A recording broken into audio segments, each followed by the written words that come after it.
अस्सलाम वालेकुम वीवर्स, मैं हूं मोहम्मद ममरेज़ और आप देख रहे हैं ममरेज़ इलेक्ट्रिक यूट्यूब चैनल। फ्रेंड्स, इससे पहली वीडियो के अंदर भी हमने सीलिंग फ़ैन वाइंडिंग मशीन के पार्ट्स के बारे में डिटेल आप दोस्तों के साथ शेयर की थी कि अगर कोई भी दोस्त सीलिंग फ़ैन वाइंडिंग मशीन ख़रीदना चाहता है तो कौन सी बातें उसके जहन में होनी चाहिए और पार्ट्स की कौन सी तफसील उसके सामने होनी चाहिए। तो आज के इस दूसरे पार्ट के अंदर भी हम आप दोस्तों को बताएंगे कि अगर आपने एक अच्छी और लॉन्ग लाइफ मशीन ख़रीदनी है तो कौन सी बातें आपने जहन में रखनी है। तो आइए बढ़ते हैं आज की इंटरेस्टिंग वीडियो की तरफ। तो फ्रेंड, इससे पहली वीडियो के अंदर हमने इसके फ्रंट वाले हिस्से को डिस्कस किया था, जिसके अंदर हमने इसकी साइड वाली प्लेट्स के ऊपर बात की है, डाइस के ऊपर बात की है और इसके अंदर इस्तेमाल होने वाले जो कांच के मोती हैं उनके बारे में तफसीली बातचीत की है। और इसी तरीके से इसकी जो नीचे स्लाइड है, लीनियर स्लाइड, उसके बारे में हमने बात की है।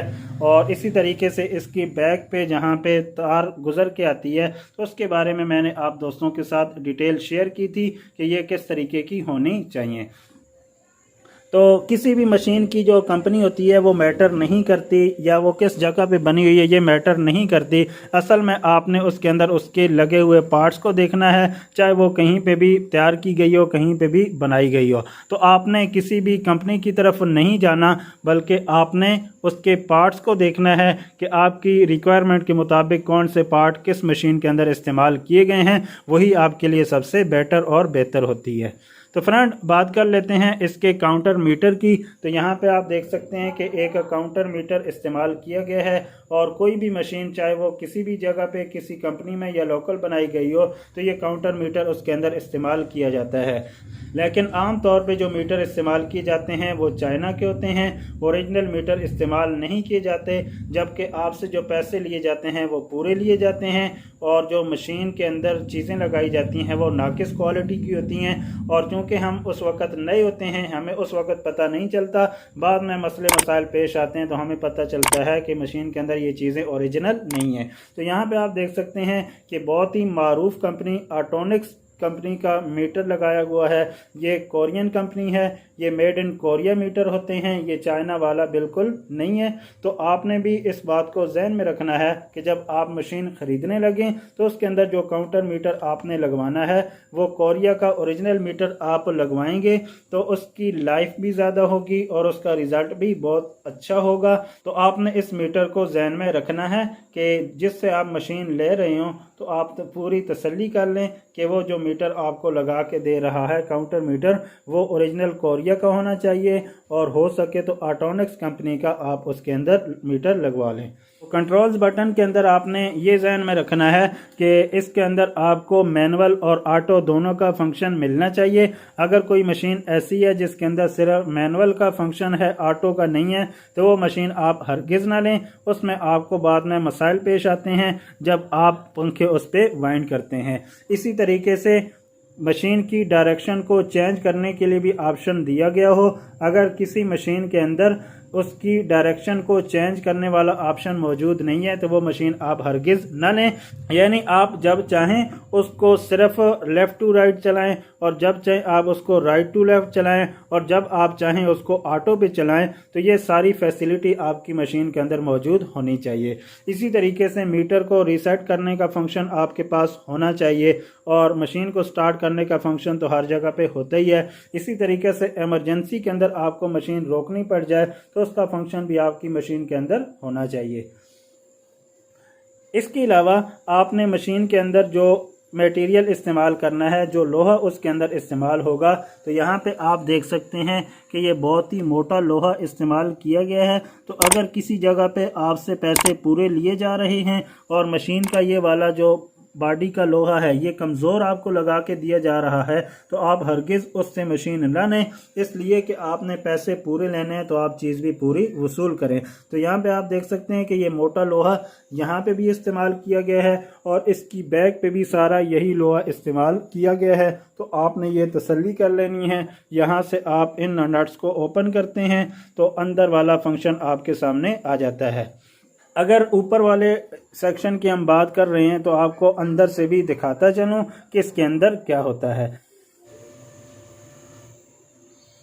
तो फ्रेंड जैसा कि यहाँ पे आप देख सकते हैं कि इसके अंदर एक इसका सेंसर लगाया गया है और सेंसर इसके टर्न को काउंट करता है और इसी तरीके से इस मशीन को रोकने के लिए यहाँ पे एक ब्रेक का सिस्टम भी दिया हुआ है, आप देख सकते हैं। तो अगर आप मशीन को टॉप से आप खोल कर देखना चाहते हैं तो आप ये तसल्ली भी कर सकते हैं।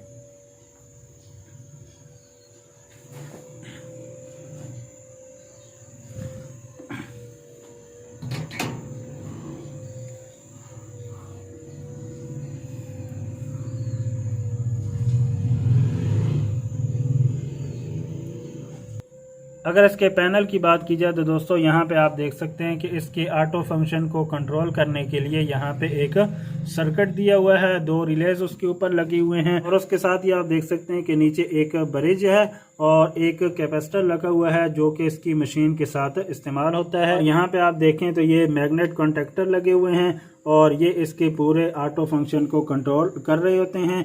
और यहाँ पे एक मैन ब्रेकर दिया गया है, इसको जब आप ऑफ करते हैं तो मशीन आपकी मुकम्मल ऑफ हो जाती है और ऑन करने पे मशीन मुकम्मल तौर पे ऑन हो जाती है। तो यहाँ पर भी आप अगर गौर से देखें तो जितने भी इसके अंदर कॉन्टेक्टर इस्तेमाल किए गए हैं तो आपको नज़र आ रहा होगा कि ये मेड इन कोरिया हैं, जैसा कि यहाँ पे वाज़े तौर पे आप देख सकते हैं। तो आपने ये तसल्ली कर लेनी है कि अगर आपसे पैसे पूरे लिए जा रहे हैं तो ये कॉन्ट्रैक्टर भी आपके ओरिजिनल कोरियन होने चाहिए अगर उस मशीन के अंदर ये कॉन्ट्रैक्टर इस्तेमाल किए गए हैं। तो ये इसके अंदर 4 कॉन्ट्रैक्टर इस्तेमाल किए जाते हैं और चारों के चारों आप देख सकते हैं कि ये ओरिजिनल कोरिया के लगे हुए हैं। और इसी तरीके से आप इसके अंदर जो ब्रेकर इस्तेमाल किया गया है ये भी आप देख सकते हैं।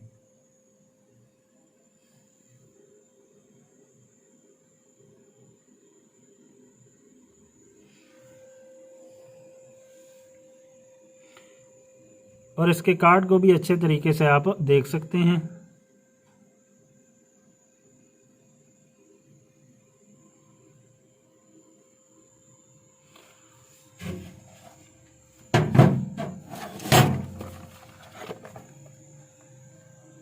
और ये कंपनी ने मीटर के तसल्ली के लिए इसका डब्बा था वो साथ दिया हुआ है। और यहाँ पे आप देख सकते हैं कि ये चूँकि ओरिजिनल कोरिया का मीटर है तो यहाँ पे आपको वाज़े लिखा हुआ मिलता है मेड इन कोरिया।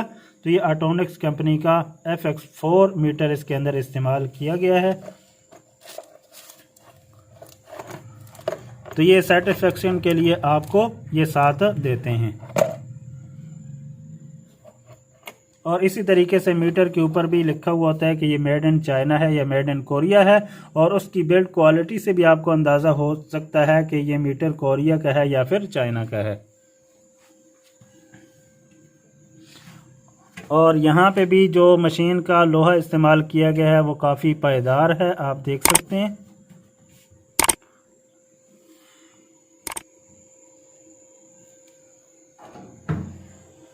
यहाँ पे एक डोर है और यहाँ पे एक लॉक है और इसके साथ इसकी चाबीज़ वगैरह भी हैं कि अगर आप इसको मुस्तकिल लॉक करना चाहते हैं तो मुस्तकिल लॉक भी इसको कर सकते हैं। इसके बॉटम पे हैवी किस्म के व्हील दिए हुए हैं कि अगर आप इसको मूव करना चाहते हैं तो आसानी से मूव कर सकते हैं। अगर इसके लॉक की बात की जाए तो यहाँ पे आप देख सकते हैं कि इसका लॉक दिया हुआ है और यहाँ पे भी आप देख सकते हैं कि एक छोटा बेरिंग दिया गया है। और इसी तरीके से यहाँ पे जो नट दिया हुआ है इसके नीचे भी बेरिंग इस्तेमाल किया गया है और बेरिंग भी सारे इसके अंदर जापानी इस्तेमाल किए गए हैं। और यहाँ पे भी जितना भी इसका घूमने वाला सिस्टम है वहाँ पे आप अगर देख सकें तो ये सारे जापानी बेरिंग दिए हुए हैं यहाँ पे भी और इसके अंदर भी बेरिंग लगाए गए हैं। तो इसके अंदर कोई ऐसी चीज़ नहीं है जिसने घूमना हो और उसके अंदर बेरिंग ना हो, हर जगह पे इस चीज़ का बहुत ज़्यादा ख्याल रखा गया है।